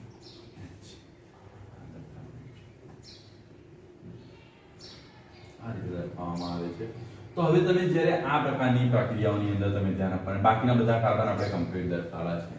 તો હવે જ્યારે આવી પ્રક્રિયા કરો છો ત્યારે શું થશે અહીંયાથી કે સિમ્પલી વસ્તુ તમે જુઓ કે બ્રોમિન સરળતાથી છૂટું પડીને આના પર આ એટેક કરી શકશે નહીં. તો અહીંયા શું હશે? તે પહેલા એક હાઇડ્રોજન છૂટું પડી જશે તમારો અહીંયા. આ હાઇડ્રોજન અને આ કાર્બન પાસેથી શું છૂટું પડી જશે? બ્રોમિન છૂટું પડી જશે. એ બ્રોમિન કોની સાથે જોડાઈ જશે? સોડિયમની સાથે જોડાઈ જશે. આની ખાસ જો પહેલા તો આ પ્રક્રિયાને તમે સમજો. આ ભાગ આ રીતે અહીંથી બ્રેક ડાઉન થયો હશે. સમજો આ પ્રક્રિયા કઈ રીતના છે. પહેલા તમે આલ્કોક્સાઇડ પર ફોકસ કરો, સોડિયમ આલ્કોક્સાઇડ. એની અંદર કઈ રીતે છૂટું પડ્યું હશે? આ રીતે બે ભાગો છૂટા પડ્યા હશે. O માઈનસ ને બીજું કયું તમારી પાસે આવ્યું હશે? Sodium plus. હવે સિમ્પલી આ સોડિયમ તો શું કરશે? અહીંયાથી આના પર એટેક કરીને કોને ખેંચી લેશે? બ્રોમિનને પોતાની તરફ ખેંચી લેશે. એટલે આ પ્રક્રિયા થઈ. હવે જ્યારે આ ભાગ છે એ આના પર એટેક કરવા જશે તો કોઈ મિથાઇલ ગ્રુપને ડાયરેક્ટ નહીં ખેંચી શકે. કારણ કે મિથાઇલ ગ્રુપ પ્રમાણમાં જો અહીંયા પણ એક જ મિથાઇલ ગ્રુપ હતું ને તો સિમ્પલી ડાયરેક્ટ નહીં ખેંચે. તે સંજોગોમાં એ શું કરશે? કોઈ એક મિથાઇલમાંથી હાઇડ્રોજનને સરળતાથી છૂટો પાડી નાખશે અને એ હાઇડ્રોજનને છૂટો પાડીને શું કરશે? પોતાની સાથે જોડી લેશે. આ રીતના એ હાઇડ્રોજનને પોતાની સાથે. હવે જુઓ અહીંયાથી ધ્યાન આપો. આ કાર્બનને તો ઇનડાયરેક્ટલી શું થયું? આનો એક ભાગ બ્રોમિન જતો રહ્યો એટલે એક ઇલેક્ટ્રોન એની પાસે આવ્યો ને આ તરફથી પણ એક ઇલેક્ટ્રોન, આ કાર્બનની પાસે પણ એક ઇલેક્ટ્રોન આવ્યો ને તો એ બંને જોડેને અહીંયાથી કયો બંધ બનાવી દેશે? ડબલ બંધ બનાવી દેશે ને. એટલે ઇનડાયરેક્ટલી તમારી પાસે શું પ્રક્રિયા થશે? તો જો તમને કંઈક આ રીતના સંયોજન મળશે CH3 CH અને અહીંયાથી કયો બોન્ડ આવી જશે? CH2 ને આ તરફ તમારી પાસે કેવું રહેશે? CH3. આ રીતની પ્રક્રિયા થશે. સોડિયમ કોની સાથે જોડાઈ ગયેલું છે? બ્રોમિનની સાથે. એટલે અહીંયાથી તમારી પાસે શું આવી જશે? Na. આ હાઇડ્રોજન કોની સાથે જોડાયું છે? આની સાથે. એટલે તમને શું મળી જશે? અહીંયાથી CH3 અને અહીંયા શું મળી જશે? OH. એટલે તમને શું મળી જશે? મિથેનોલ. એટલે આ પ્રક્રિયા થશે. હવે જો તમે ઈથર બનાવવા જતા તો એની જગ્યાએ બનાવટ કોની થઈ ગઈ? એટલે અહીંથી ઈથરની જગ્યાએ તમે આલ્કીન સંયોજનની બનાવટ કરી નાખી છે. એટલે આની અંદર ખાસ ધ્યાન રાખજો તમારો જે હેલાઇડ છે, આલ્કાઇલ હેલાઇડ, એ પ્રાઇમરી હોવો જોઈએ. આની સાથે સોડિયમ આલ્કોક્સાઇડ એ પ્રાઇમરી હોય, સેકન્ડરી હોય કે ટર્શરી હોય એની સાથે આપણને કઈ લેવા દેવા નથી. પણ તમારો હેલાઇડ સંયોજનો ખાસ ધ્યાન રાખજો પ્રાઇમરી પ્રકારના હશે તો જ તમને ઈથર મળશે. બાકી તમે જો એની પાછળ એને સેકન્ડરી કે ટર્શરી લઈ ગયા તો તમને જે સંયોજન મળશે શું હશે? આલ્કીન મળતું હશે. આ રીતની તમારી રાસાયણિક પ્રક્રિયાઓ થતી જોવા મળે છે. ખબર પડી? એટલે વિલિયમસન ની અંદર ખાસ ધ્યાન રાખજો આપણને શેની જરૂર છે. કન્ડિશન ને તમે ખાલી એક યાદ રાખી લો. એક તમારો આલ્કાઇલ હેલાઇડ જોઈએ ને બીજું તમને શું જોઈએ છે? સોડિયમ આલ્કોક્સાઇડ ની જરૂર પડે છે અને તમને શું મળે છે? ઈથર મળતું હોય છે. હવે એની અંદર તમારો જે આલ્કાઇલ હેલાઇડ છે એ કયા પ્રકારનો હોવો જોઈએ? પ્રાઇમરી હોવો જોઈએ. સોડિયમ આલ્કોક્સાઇડ કોઈ પણ પ્રકારનું સંયોજન હોય એની સાથે આપણે જો એ પ્રાઇમરી હશે તો જ તમને શું મળતું હશે? ઈથર મળે. અને જો એ બીજા કોઈ ગ્રુપનું હશે તો તમને શું મળતું હશે? આલ્કીન મળતું હશે. આ ખાસ ધ્યાન રાખજો. બીજું, આ પ્રક્રિયા થવા માટે બંને સંયોજનોની આપણને જરૂર પડતી હોય છે. એટલે કયા મિકેનિઝમને અનુસરે છે? SN2 પ્રકારના મિકેનિઝમને અનુસરે છે. આ પ્રક્રિયા પણ કયા મિકેનિઝમ પર જતી જોવા મળે છે? SN2 પ્રકારની પ્રક્રિયા થતી જોવા મળે છે. ક્લિયર ખબર પડી વિલિયમ્સનની આ મેથડ લ્યો. મેં તમને કીધું તેમ ઈથર સંયોજનોની અંદર જનરલી ઈથર સંયોજનો કંઈક આ રીતના જોવા મળતા હોય છે. એની અંદર જનરલી કાર્બન અને ઓક્સિજન વચ્ચેનો બોન્ડ તૂટે છે, જે થોડો પ્રમાણમાં સહેલો નથી, એટલે ઈથર સંયોજનો શું હોય છે, નિષ્ક્રિય જોવા મળે છે. જનરલી એ રાસાયણિક પ્રક્રિયા કરતા નથી, બટ જો તમે એને તાપમાન ઊંચું લઈ જાઓ કે બીજી કોઈ કન્ડિશન તમે જે છે એ કન્ડિશનને સેટિસ્ફાઈ કરો તો આ સંયોજનો અમુક અવસ્થામાં રાસાયણિક પ્રક્રિયાઓ દર્શાવતા જોવા મળે છે. હવે એ જ ઈથરની વાત કરવામાં આવે તો ઈથરની કોઈક આપણે હેલાઇડ સંયોજન લઈ લઈએ, હાઇડ્રોજન હેલાઇડ લઈ લઈએ, એની સાથેની રાસાયણિક પ્રક્રિયા કરવામાં આવે છે. તો સિમ્પલી તમે અહીંયાથી જોવા મળે છે કે આ બંધ તૂટશે. આ બંધ તૂટે તો આ સંયોજન પોતાના ઇલેક્ટ્રોન લઈને છૂટું પડે, એટલે અહીંયાથી તમને શું મળતું હશે, તો આ જે હાઇડ્રોજન છે આની સાથે જોડાઈ જતું હશે હેલોજનની સાથે. ખાસ ધ્યાન આપજો, આ જે આલ્કાઇલ ગ્રુપ અહીંથી છૂટું પડશે કોની સાથે જોડાશે, હેલોજનની સાથે, કારણ કે એ નેગેટિવ હશે, આ પોઝિટિવ, ને આ તરફ, એટલે તમને શું મળશે, Rx મળી જશે. R એટલે કોઈ પણ CH3 CH વાળો ગ્રુપ, અને અહીંયાથી હેલોજન સમૂહમાં હેલોજનની અંદર પણ ખાસ ધ્યાન રાખજો ક્લોરીન, બ્રોમિન અને આયોડિન લેવાનું છે. ફ્લોરીનની તો વાત જ નહીં કરવાની, એને કોઈ પણ જગ્યાએ ઉદાહરણ પણ આપવાની ભૂલ નહીં કરવાની. ફ્લોરીન હું ફરીથી કહું છું, એની વિદ્યુત ઋણતા ઘણી વધારે છે, એટલે સામાન્ય નિયમો તો એની અંદર લાગે જ નહીં. એ જ્યાં પણ આવે ને એ પોતાનો અલગ ટેસ્ટ લઈને જ આવે. એટલે કોઈ પણ જગ્યાએ તમે જનરલ હેલાઇડના ઉદાહરણો આપતા હોય ને તેની અંદર ફ્લોરીન ભૂલમાં પણ નહીં લેવાનું.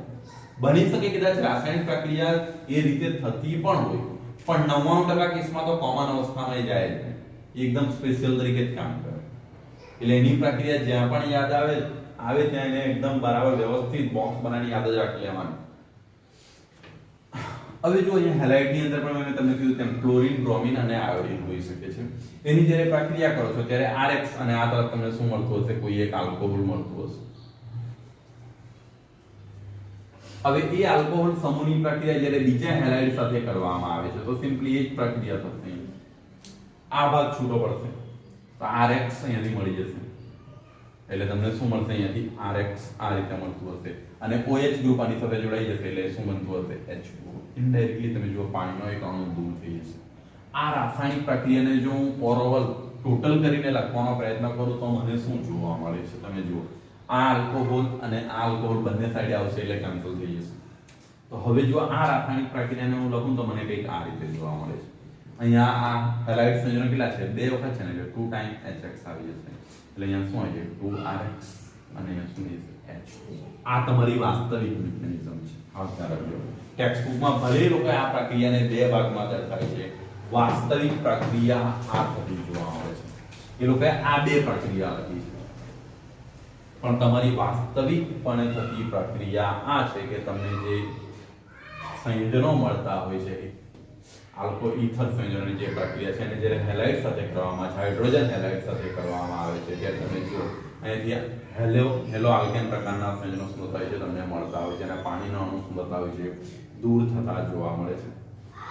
હવે એ જ પ્રક્રિયા સામાન્ય રીતે જે રીતે અહીંયા હેલો આલ્કેન આપણને મળ્યું, ફિનોલ લઈ લઈએ. ફિનોલના કેસની અંદર તમે જુઓ તો આપણને શું થતું જોવા મળે, ફિનોલ એટલે કે અહીંયાથી ટૂંકમાં બેન્ઝીન જોડી, ફિનોલ નહીં પરંતુ મિથોક્સી ગ્રુપ જ પણ એની સાથે એરાઇલ રિંગ જોડી દી આ રીતના. અહીંયા ઓ ને અહીંયાથી કોઈ પણ એક ગ્રુપ જોડાયેલો છે તમારી પાસે. હવે તમે જ્યારે એરાઇલ રિંગ સાથે આ પ્રકારની પ્રક્રિયા કરો છો, અહીંયાથી હેલાઇડ સંયોજનો લેવાના છે તમે, તો હવે જો અહીંયાથી હેલાઇડ સંયોજન લઈ લો તમે, HX હાઇડ્રોજન હેલાઇડ લઈ લો.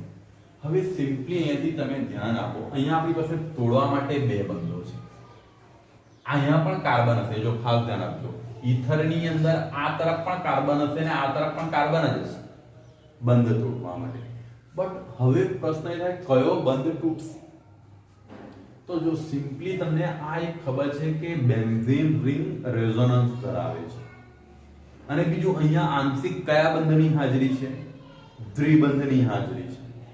તમને પહેલા ચેપ્ટરની અંદર આ વસ્તુ ભાર આપીને સમજાવી હતી. અહીંયાથી કયા બંધની હાજરી જોવા મળે છે, આંશિકપણે દ્વિબંધ હાજર હોય છે. તમે એના એક પછી એક સ્ટ્રક્ચર દોરો તો તમે જુઓ આ ઇલેક્ટ્રોન અહીંયાથી આમ દ્વિબંધ આવે છે અને આ કન્ટિન્યુ ઇલેક્ટ્રોન શિફ્ટ થતા જાય છે, એટલે ઇનડાયરેક્ટલી દ્વિબંધ છે, એટલે આ પ્રમાણમાં કેવો હશે, આની સરખામણીમાં મજબૂત હશે, એટલે આ બંધ તૂટવાનો નથી.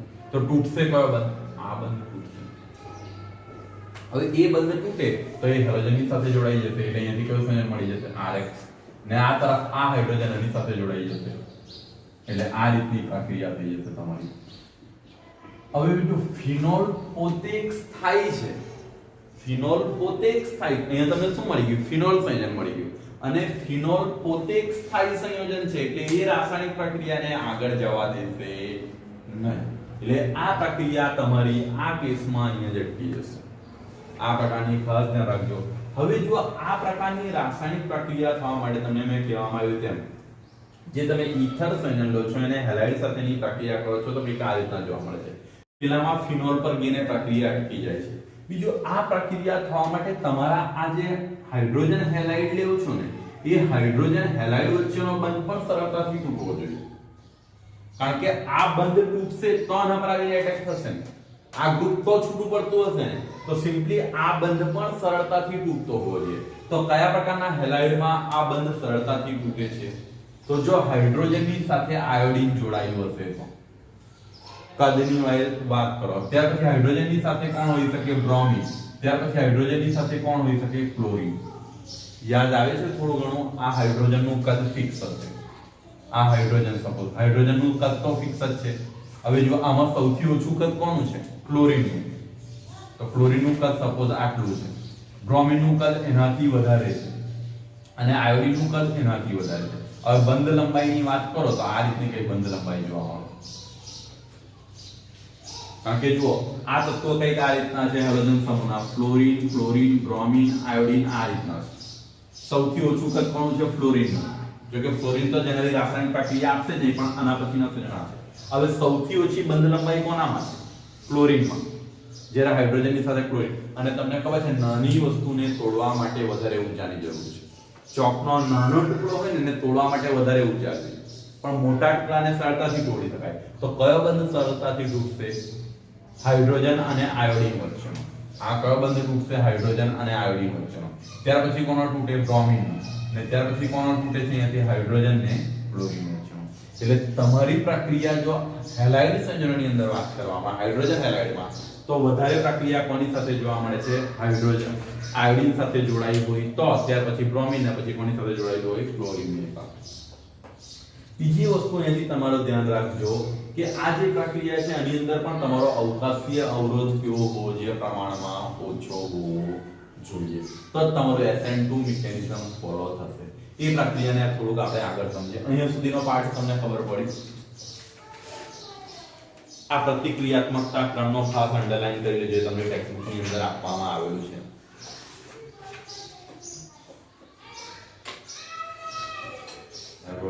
તો આની પ્રક્રિયા કોઈ પણ હેલાઇડ સાથે કરાય છે તો આયોડીન નું લઈ લેવું છે. સરળતાથી પ્રક્રિયા કરે છે એટલા માટે. હવે અહીંયાથી વાત કરવામાં આવે તો આ સંયોજનો પર તમારું કંઈક આ રીતના ઓક્સિજનની પાસે અયુગ્મિત ઇલેક્ટ્રોન હશે અને જ્યારે આ પ્રકારની પ્રક્રિયા થતી હશે ત્યારે આ બંધ સરળતાથી તૂટી ગયો હશે કારણ કે બંધ લંબાઈ વધારે હશે. તો અહીંયાથી કોણ છૂટું પડ્યું હશે? H+ ને I-. જો આની અંદરથી કોણ છૂટું પડશે? H+ ને I-. હવે એમાં ઇલેક્ટ્રોનની જરૂર કોને છે? H+ ને. અને ઇલેક્ટ્રોન છે કોની પાસે? ઓક્સિજનની પાસે. એટલે ઇલેક્ટ્રોન આપશે કોણ? ઓક્સિજન. તો એની સાથે ગઈને જોડાશે CH3 અને અહીંયાથી શું હશે? ઓક્સિજન પોતાના ઇલેક્ટ્રોન આપશે ને એને પોતાની સાથે જોડી લેશે. ને આ તરફ તમારી પાસે કયું સંયોજન આવી જશે? અહીંયાથી CH2 અને અહીંયાથી કયું આવી જશે? આ રીતનું એક સંયોજન તમને મળી જશે. ખબર પડી આ તરફની પ્રક્રિયા. હવે તમારી પાસે અહીંયાથી સમજવાની ટ્રાય કરો બાકી કયું સંયોજન છે? આયોડીન લઈ લીધું છે. હવે ઓક્સિજને પ્રથમ પોતાના ઇલેક્ટ્રોન એને શું કર્યા છે? આપી દીધા છે. આપ્યા પછી એને ખબર પડી કે ભાઈ ઇલેક્ટ્રોનની જરૂરિયાત મને વધારે હતી એટલે એ ઇલેક્ટ્રોનને બાજુમાંથી ખેંચવાનો પ્રયત્ન કરશે. આ તરફ અહીંયા હલકું ગ્રુપ જોડાયેલું છે એટલે ઇલેક્ટ્રોન આ તરફ ખેંચશે. તો આના પર આંશિક કયો વિદ્યુતભાર ઉત્પન્ન થઈ જશે? પ્લસ. એટલે આયોડીન માઈનસ છે તો ક્યાં ગઈને જોડાઈ જશે? તે તરફ ગઈને જોડાશે. એટલે તમારું સંયોજન કંઈક આ રીતનું બનતું હશે. એટલે સિમ્પલી આ પોતાના તરફ આના ઇલેક્ટ્રોનને ખેંચશે તો આયોડીન એની સાથે જોડાશે એટલે શું બનાવી જશે? CH3I. અને આ તરફ તમે જુઓ તો અહીંયાથી ઓક્સિજન આની સાથે રહેલું હતું તો કયું સંયોજન મળ્યું હતું? CH3 CH2 અને આ કયું ગ્રુપ હતું તમારું? OH. ક્લિયર થયું? ફર્સ્ટ સ્ટેપ તમને ખબર પડી. અહીંથી જો પહેલા ઈથર લેવામાં આવ્યું અને એની કોઈ પણ આપણે હાઇડ્રોજન હેલાઇડ લીધું, અહીંથી આયોડાઇડ લીધેલું છે. તો જ્યારે આ હાઇડ્રોજનને ઇલેક્ટ્રોનની જરૂર હતી તો ઇલેક્ટ્રોન તમને કોની પાસેથી મળે છે? ઓક્સિજનની પાસેથી. તો એની સાથે જોડાય છે અને એ રીતની પ્રક્રિયા કરે છે. ત્યાર પછી તમે જુઓ એ ઓક્સિજન પોતાના ઇલેક્ટ્રોન પોતાની તરફ ખેંચે છે, તો આયોડિન પાસે ઇલેક્ટ્રોન હાજર પણ છે, તો આયોડિન આના સપોર્ટમાં આવી જાય છે અને એક અલગ નિકટ બને છે અને પેલી તરફ તમને શું મળે છે?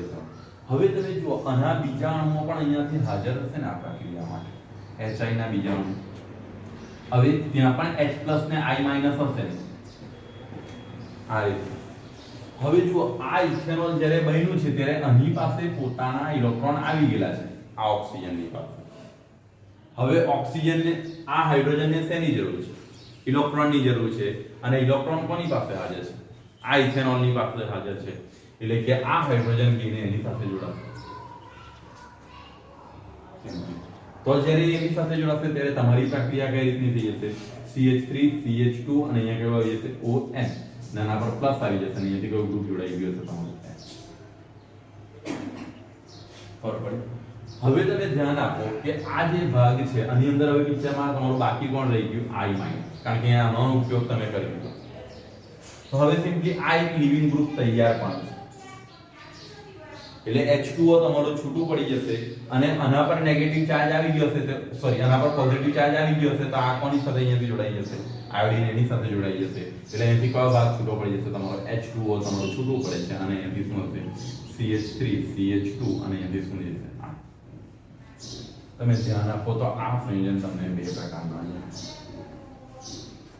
પહેલું સ્ટેપ તમે પ્રોટોનિક કરો છો અને તે પ્રકારની આ પ્રકારની પ્રક્રિયાઓ થતી હોય છે. તમે જુઓ આ જ ક્રિયાવિધિ તમને આની અંદર સમજાવવામાં આવી છે. એટલે ઈથર સંયોજનો સામાન્ય અવસ્થામાં અવિરાસાયણિક પ્રક્રિયાઓનું સ્મૃત હોય છે એને ફોલો કરતા હોય છે. બટ હા, તમે જો આ ઈથરને તૃતીય પ્રકારનો એટલે આની આસપાસનો અવકાશીય અવરોધ વધારી દેશો તો પ્રક્રિયાની અંદર આલ્કીન સંયોજન બનવા લાગશે. અને અહીં તમે જુઓ બનાવવા માટે તમને આ સંયોજનની બનાવટ માટે બંને વસ્તુની જરૂર પડે છે. હાઇડ્રોજન હેલાઇડની પણ જરૂર પડે છે અને ઇથરની પણ જરૂર પડે છે. એટલે બાય મોલેક્યુલર એટલે કે બંને દ્વિઆણ્વીય પ્રક્રિયાઓ છે. એટલે આ કયા પ્રકારના મિકેનિઝમને અનુસરે છે? SN2 પ્રકારની પ્રક્રિયા છે. આ કયા પ્રકારની પ્રક્રિયા છે? તમારી SN2 પ્રકારની પ્રક્રિયા છે. ખબર પડે છે એની અંદર? ખબર કેટલી પડે છે? અહીંયાથી જ્યારે ઈથર તૃતીય પ્રકારનો ઈથર લઈ લેવામાં આવે, દાખલા તરીકે આ રીતનો ઈથર લઈ લઈએ આપણે CH3, કોઈ ટર્સરી પ્રકારનો ઈથર લઈ લેવામાં આવે, ઓને એથી જોડાઈ જાય CH. હવે એની પ્રક્રિયા તમે જ્યારે કોઈ હેલાઇડ સાથે કરો છો, દાખલા તરીકે આની સાથે કરી દેવામાં આવે તો તમને શું થતું હોય છે? આ પ્રક્રિયાની અંદર શું થશે? અહીંથી સિમ્પલી વસ્તુ છે, પહેલા આ બોન્ડ તો કોણ છે? જરૂર કોણ અને શું છે? ઇલેક્ટ્રોનની જરૂર છે. મિકેનિઝમ તો ફિક્સ જ છે, એ જ રહેવાના છે તમારા. એની અંદર બહુ મોટો કોઈ બદલાવ નહીં આવે. અને તેની જરૂર છે? ઇલેક્ટ્રોનની જરૂર છે. અને ઇલેક્ટ્રોન કોની પાસે હાજર છે? ઓક્સિજનની પાસે. એટલે સિમ્પલી એને ઇલેક્ટ્રોન ક્યાંથી મળી શકે? આની પાસેથી મળી શકે. આ એક વસ્તુ મિકેનિઝમ તમારું જાણવું. હવે અહીંયાથી તમારી પાસે I- રહી છે. તો આ પ્રક્રિયાની અંદર તમે ધ્યાન આપો, ઇલેક્ટ્રોન મળી શકે એવી પોઝિશન છે ઓક્સિજન પાસે. આ ઇલેક્ટ્રોન જે છે આની પાસેથી મળી શકે. એટલે આ ઇલેક્ટ્રોન જ્યારે આની સાથેથી મેળવશે તો આ રીતનું આની સાથે જોડાઈ જશે. એટલે તમારી પાસે અહીંયાથી કયું સંયોજન મળી જશે? CH3 અને અહીંયાથી કયું આવી જશે? OH. બરાબર, આની સાથે જોડાઈ જશે. કારણ કે H આની સાથે જોડાયું ને એમ પણ ઓક્સિજનની વિદ્યુત ઋણતા વધારે હતી. હવે પોઝિશન શું હતી હું તમને એક કામ તો લાસ્ટ સ્ટેપમાં લખી દઉં એટલે મારે પાછું સમજાવવું પડે. આ આની સાથે જોડાય એટલે અહીંયાથી શું થશે કે આ ભાગ અહીંયા હાઇડ્રોજન આવીને જોડાશે H+. તો આને પોતાના ઇલેક્ટ્રોન ડોનેટ કર્યા હશે ને એટલે એના પર કયો ચાર્જ આવી ગયો છે? પ્લસ. પહેલા તો એની વિદ્યુત ઋણતા વધારે હતી એટલે એમ પણ એને ઇલેક્ટ્રોનની જરૂર હતી. હવે તેણે પોતાના ઇલેક્ટ્રોન દાન કરી દીધા. એટલે સિમ્પલી વસ્તુ છે, આના તરફના ઇલેક્ટ્રોન ખેંચીને છૂટું પડવાની ટ્રાય કરશે એટલે અહીંયાથી મિથેનોલ બનાવીને છૂટું પડી જશે. ને આ તરફ તમારી પાસે આના ઇલેક્ટ્રોન ખેંચે તો આના પર કયો ચાર્જ દિવસે? પ્લસ. ને અહીંયાથી કોણ હાજર છે? આયોડિન. એટલે અહીંયાથી પ્રત્યેક પ્રકારનો આયોડિન મળી જશે. એટલે તમારી પાસે શું હશે? CH3 ને અહીંયાથી શું હશે? CH3 ને આ બધું તમારું CH3 ને અહીંયાથી શું આવી જશે? આ પ્રકારની તમને પેકિંગ સ્મૃતિ હશે. નજીક જ મળતી હશે. હવે આ જે પ્રથમ પ્રક્રિયા છે એટલે એ પ્રથમ પ્રક્રિયાને મેં તો એમ તો છે કે જ નાખી ડાયરેક્ટ આની સાથે બતાવી દીધેલું છે. આ જે પ્રક્રિયા આની સાથે હાઇડ્રોજન જોડાવાની જે પ્રક્રિયા તે છે એ પ્રક્રિયા તમારી ધીમી સ્ટેપમાં થતી હશે અને ત્યાર પછી બીજી જે પ્રક્રિયા છે તમારી કેવી ઝડપી સ્ટેપમાં બને છે. તમે જુઓ ટેક્સ્ટ બુકની અંદર બોક્સ બનાવીને દર્શાવવામાં આવેલી છે. એટલે કે આ જે હાઇડ્રોજન છે આનાથી હાઇડ્રોજન આયોડો હેલાઇડમાંથી એ છૂટો પડીને એની સાથે જ્યારે જોડાતું હોય છે ત્યારે એ પ્રક્રિયા ધીમી હોય છે. ત્યાર પછીની પ્રક્રિયા તમારી ફટાફટ થઈને આ પ્રક્રિયા થતી હોય છે. એટલે આ તમારી ઈથર સંયોજનની રાસાયણિક પ્રક્રિયા છે. એટલે ઈથર સંયોજનની રાસાયણિક પ્રક્રિયાની અંદર મેં તમને કીધું તેમ કાર્બન અને ઓક્સિજન વચ્ચેનો બોન્ડ તૂટે છે. કાર્બન અને ઓક્સિજન વચ્ચેનો બોન્ડ સરળતાથી તૂટતો નથી એટલા માટે નિષ્ક્રિય છે અને નિષ્ક્રિય છે છતાં અહીંયાથી મેં તમને કીધું તેમ હાઇડ્રોજન હેલાઇડ સંયોજનો જો લેવામાં એની માત્રા પણ વધારે હોવી જોઈએ. હા ધ્યાન રાખજો, જે હાઇડ્રોજન હેલાઇડ લેવાના ને પુષ્કળ પ્રમાણમાં હાજર હોવા જોઈએ તો જ તમારી રાસાયણિક પ્રક્રિયા આગળ વધશે. અને બને ત્યાં સુધી તો આયોડિન સાથે જ હોવું જોઈએ. ત્યાર પછી બ્રોમિન ચાલી જાય પણ એટલીસ્ટ ક્લોરીન પણ પ્રક્રિયામાં પ્રોબ્લેમ ઊભો કરે. એટલે તમારું અહીંયા બ્રોમિન અને આયોડિન એક સફળ હેલાઇડ હશે અને એની સાથે તમે આ પ્રકારની પ્રક્રિયાઓ કરી શકતા હો છો. ક્લિયર છે તમારો આ પાર્ટ? હવે એ જ પ્રક્રિયા તમે જુઓ અહીંયાથી એની અંદર લઈ લો, દાખલા તરીકે બેન્ઝીન રિંગ સાથે લઈ લો તો બેન્ઝીન રિંગ સાથે પણ આ જ પ્રકારની કઈક પ્રક્રિયાઓ તમારી જોવા મળશે.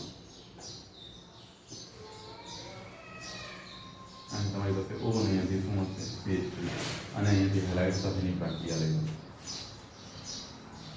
હવે અહીં શું થશે ખાસ ધ્યાન આપજો. આ ઓક્સિજન તમને ખબર છે નેગેટિવ આવશે, એ છૂટો પડીને એની સાથે શું થવું છે હાઇડ્રોજન જોડાવું છે અને આગળની પ્રક્રિયા મેં થયું. પણ અહીંયા એવું થશે નહીં. કેમ એવું નહીં થશે? કારણ કે અહીંયાથી ખાસ ધ્યાન રાખજો, અહીંયા આંશિક દ્વિબંધની હાજરી હશે.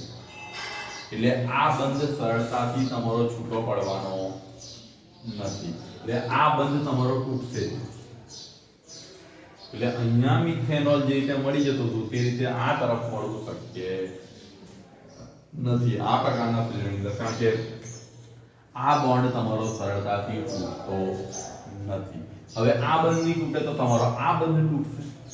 આ બંધ તૂટે તો સિમ્પલી વસ્તુ છે આ તમારું કયું હશે પ્લસ ને આ તમારું ઓક્સિજન પાસે કયું હશે માઈનસ. એટલે તમારી આ પ્રક્રિયા કંઈક આ રીતે પહોંચી જશે. આ કોન્સેપ્ટને આગળ પણ આપણે ફોકસ કરતા અહીંથી જુઓ OH આવી જશે બરાબર, O રહેશે અને આ તરફ આની સાથે જોડાઈ જશે CH3 ની અંદર શું આવી જશે આ તમારું શું થઈ જશે ફિનોલ. આ પ્રકારની તમારી બનાવટો થતી હોય છે. એટલે ઈશ્વર સંયોજનો સામાન્ય અવસ્થાઓમાં આવી પ્રક્રિયાઓ દર્શાવતા જોવા મળે છે. હવે એની ઇલેક્ટ્રોન અનુરાગી વિસ્થાપનની જે પ્રક્રિયાઓ છે એ જોવાનો પ્રયત્ન કરીએ. અહીંયા એક બીજી વસ્તુ તમને કહી દઉં તો ઇલેક્ટ્રોન અનુરાગી વિસ્થાપનની પ્રક્રિયા એમ તો બોર્ડે આ વખતે નથી રાખી છતાં એ પ્રક્રિયાઓને જોઈ લો. 5-10 મિનિટની અંદર તમને એ પ્રક્રિયાઓ યાદ રહી જશે, એની અંદર કોઈ પ્રોબ્લેમ નહીં આવે. કારણ કે ઇલેક્ટ્રોન અનુરાગી પ્રક્રિયાઓ જે છે એને તમે પહેલા ચેપ્ટરની અંદર પણ જોયું છે. એ જ વસ્તુને અહીંયા જોવાની છે. એની અંદર 3 પ્રકારની પ્રક્રિયાઓ જોવા મળે છે. તમને યાદ કરો કઈ કઈ પ્રક્રિયાઓ હતી પહેલા ઇલેક્ટ્રોન અનુરાગી વિસ્થાપનમાં કઈ કઈ પ્રક્રિયાઓ જોવા મળતી હતી. ક્રાફ્ટ રિએક્શન હતું. ફ્રીડલ ક્રાફ્ટ ની અંદર 2 હતું. બીજું તમારી પાસે કયું હતું સલ્ફોનેશન. એ જ પ્રકારની પ્રક્રિયાઓ હતી. કઈ કઈ પ્રક્રિયાઓ હતી તમારી પાસે?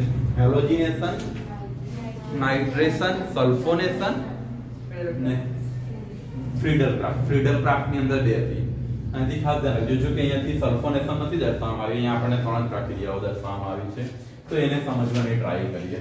હવે આ પ્રક્રિયાની અંદર ખાસ તમે ધ્યાન આપો તો ઇલેક્ટ્રોન અનુરાગી વિસ્થાપનની પ્રક્રિયાની અંદર જનરલી શું થતું જોવા મળે છે તેના પર ફોકસ કરીએ તે પહેલા તમે આ જે મિથોક્સી એટલે કે એની સાથેના જે સ્ટ્રક્ચર છે એરાઇલ રિંગ સાથેના સ્ટ્રક્ચરને ધ્યાનમાં લઈ લઈએ.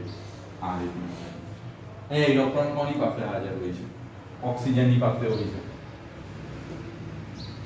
હવે તમને જુઓ આ જે કોન્સેપ્ટ હતા આના રેઝોનન્સ સ્ટ્રક્ચર ડ્રો કરી દો.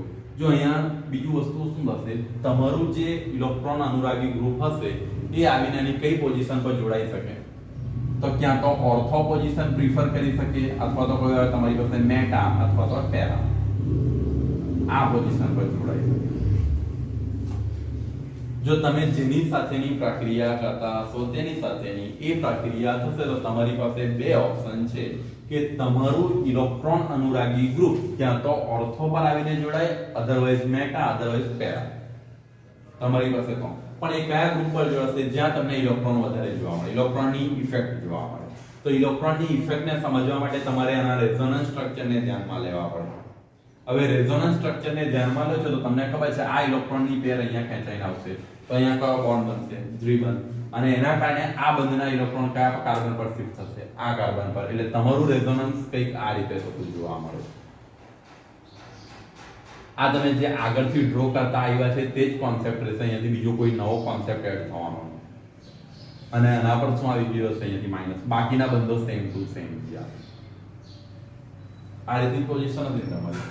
હવે સિમ્પલી વસ્તુ છે આ ઇલેક્ટ્રોન જે અહીંયા ઇલેક્ટ્રોન આવેલા છે એ ઇલેક્ટ્રોન શું કરશે, ત્યાં લાંબા સમય સુધી રહેવાની જગ્યાએ અહીંયા શું આવી જશે, અહીંયા આવીને પાઈ બંધ બનાવશે.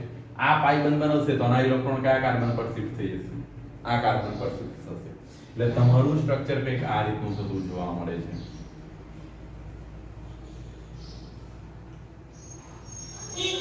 અહીંયાથી ડબલ બોન્ડ તમારું જે છે આ રહેશે. હવે તમે જુઓ અહીંયાથી તમારા પર કયો ચાર્જ આવી ગયો છે, આ નેગેટિવ, આના ઇલેક્ટ્રોન અહીંયા આવીને શિફ્ટ થાય એટલે આ પોઝિશન પર, અને આ જે બંધના ઇલેક્ટ્રોન હતા એ તમારા આ પોઝિશન પર આવી ગયા છે. હવે એ સ્ટ્રક્ચરને તમે આગળ વધારો તો અહીંયાથી શું થશે, આ ઇલેક્ટ્રોન અહીંયા આવશે તો આના જે બંધના ઇલેક્ટ્રોન છે આ કાર્બન પર જતા રહેશે. એટલે આ સ્ટ્રક્ચર તમે જે ફોકસ કરતા હતા હું અહીંયા ફટાફટ ડ્રો કરી દઉં છું. આ તો ગુફાઈ જેવું ઘેરું હોવું જોઈએ તમને.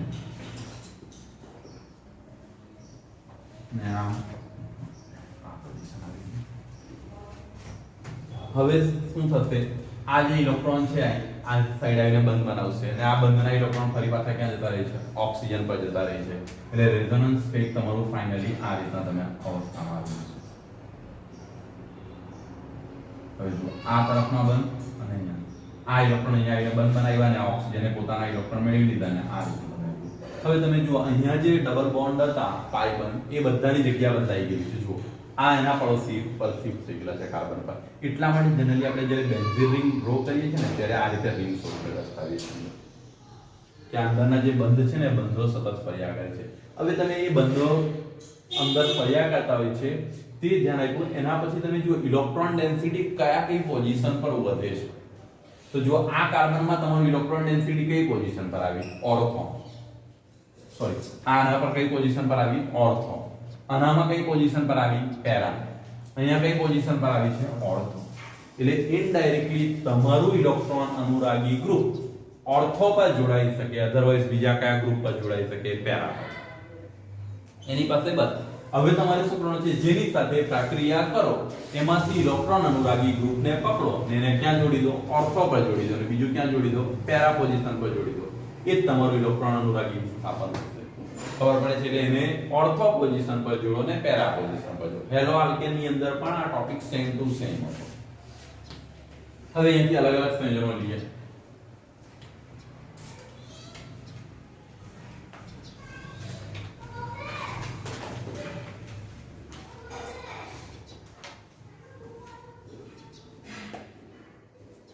હેલોજિનેશન પ્રથમ પ્રક્રિયા લઈ લઈએ.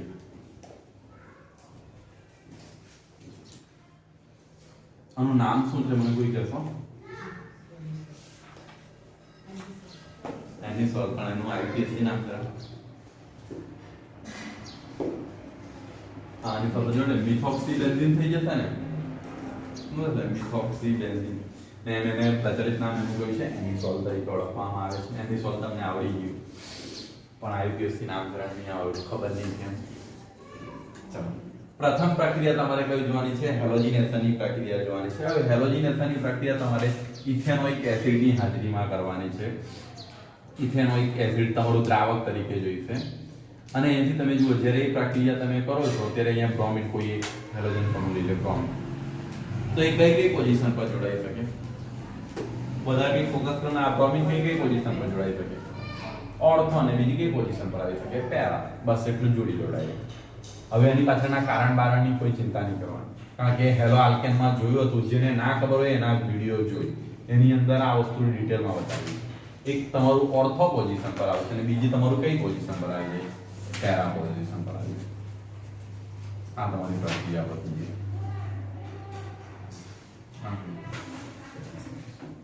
હવે અહીંયાથી એક વસ્તુ ખાસ ધ્યાન રાખજો, કઈ નિપજની માત્રા વધારે હશે?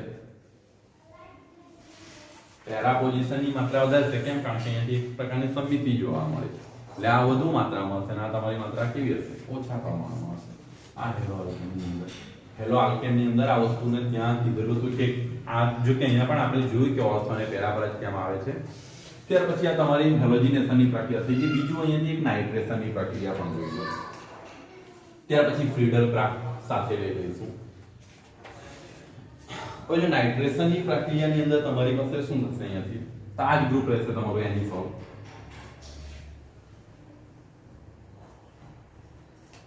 OCH3. નાઇટ્રેશનની અંદર તમે શું લેતા હતા? H2SO4 અને કયું હતું તમારી પાસે? HNO3 ને કેટલું હતું?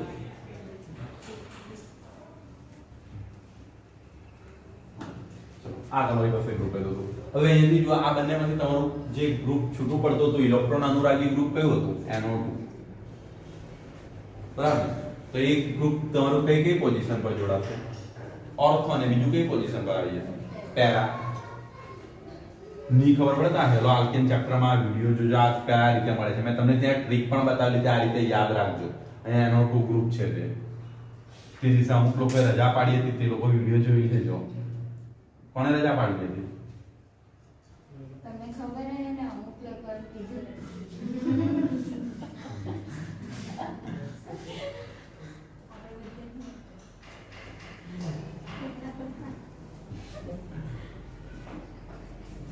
અહીંથી કયો ગ્રુપ આવી જશે? એનો.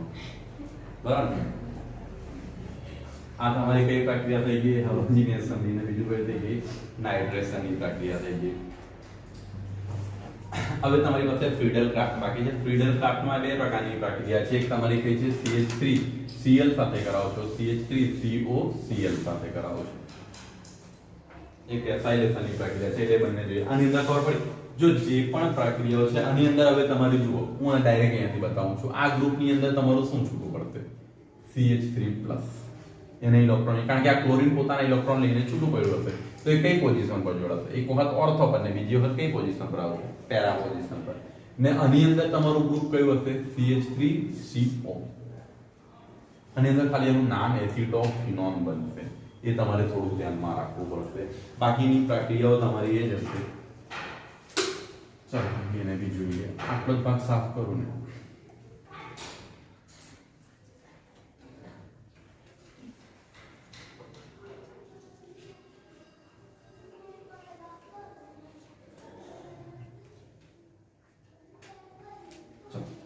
હવે આપણી પાસે ફ્રીડલ ક્રાફ્ટ રિએક્શન આવે છે. એની પ્રક્રિયા તમારે કોની હાજરીમાં કરાવવાની છે? ફર્સ્ટ પ્રક્રિયા તો એનાથી તમારી પાસે લઈ લઉં છું CH3Cl.